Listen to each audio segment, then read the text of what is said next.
Father Ruffray, you mentioned that she's praying for not only for us, the sinners, but also for the priests, because as you said, you are all very fragile, like a crystal that can easily be broken. That's the reason why, because out of her love, because she has so much love, not only for the Lord, but also for the sinner and also for the priest. You know, that's why she becomes a doctor.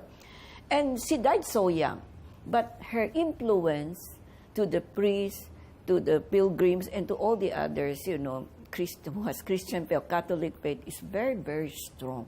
It must come from the family itself, right?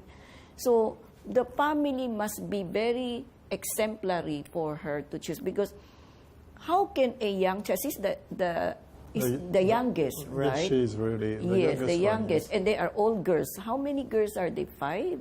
There were 9 children. 9 children. Yes, okay.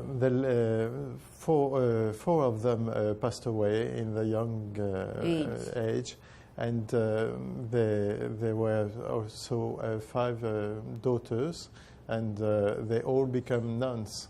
And Saint Therese became a nun before two of other sisters. Yes. Why do you think all of them become nuns? Is the father and mother, are they very religious or what? Why is suddenly all of them? You know, there must be something in the parents itself. I think in the Louis and Zélie Martin feeling, they wanted to become saints, not to have the statues in the churches, but to do God's will. And they've trained the children to do God's will and to want what God will want. And when we had Louis and Zélie Martin as saints, many people thought we had them because they were the parents of Saint Teresa, but it's not true. Absolutely not, because when we tried to learn about their life, the parents' life, we discover the way Saint Teresa has been brought up.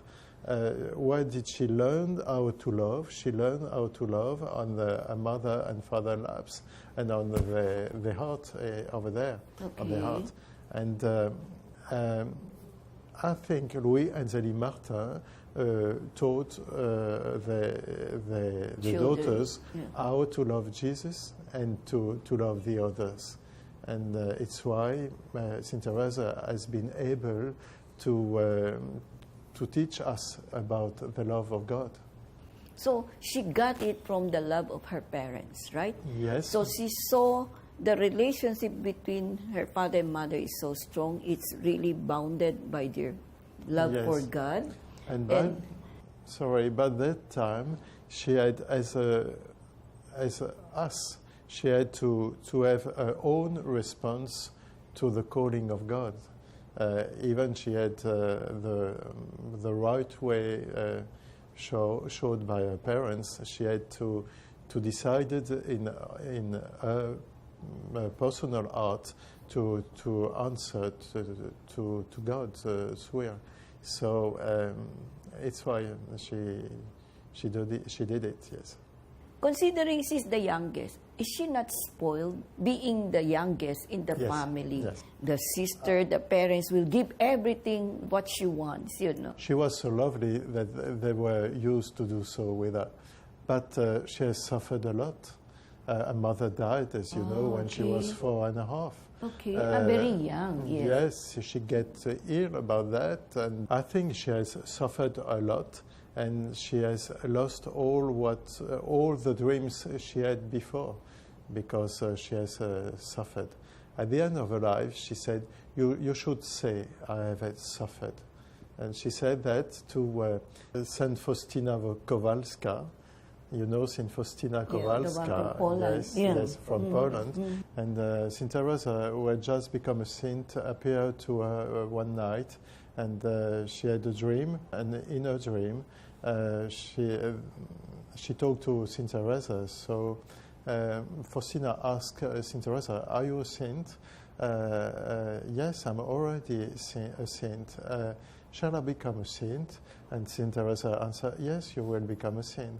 But Saint Teresa, shall I have a statue, and I will be brought on the altar like you? Yes, you will be brought on the altar like me.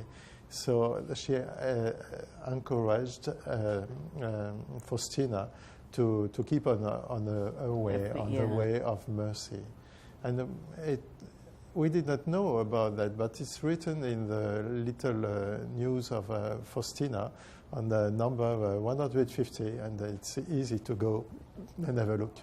Yeah, it's the first time I heard about it, the role of Saint Therese to Sister Faustina. But it's a beautiful friendship and relationship, considering it's maybe how many years difference, But you see that if in a dream, Saint Therese can appear to a younger, at that time, Sister Faustina, and encourage her, yes, continue to be a sister, and then devotion on mercy.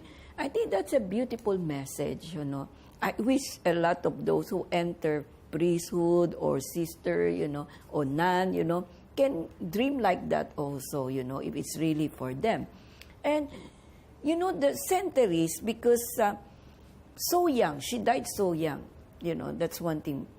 And then all her sisters become sisters, nun, And the mother died early, right? Because at the age of 4.5, her mother died. It must be painful for the father to raise 5 children more. So, what do you think? Is the strength of the father, is it also the faith of the father is so strong? For he was able to, because even one by one leaves him, to become a sister. It must be very sad for a father. Yes, I think it was very sad for him when Saint Teresa went to tell him about a vocation. It was on a Sunday, on Pentecost Sunday, so she has chosen this time, 1887. And they went in the garden behind the house of Buissonnet, the family house in Lisieux, and they didn't say many things. Because I think Saint Louis has thought about a daughter vocation, but he was sad. But at the same time, she was going away, and he went to a wall, and he took a little flower from the wall with the roots, and it was the sign he accepted Saint Teresa to be moved out from the house of Buissonnet to be planted on the mountain of the Carmel, on the Carmel mountain, the Mount Carmel. So she becomes a Carmelite. Yes, sister. and she became a Carmelite, and she writes. There were diamonds in my father's eyes, and they were crying. I think, it's a beautiful story to tell, but we have to continue. Itutuloy po namin sa pagbabalik ng Power to Unite with Elvira.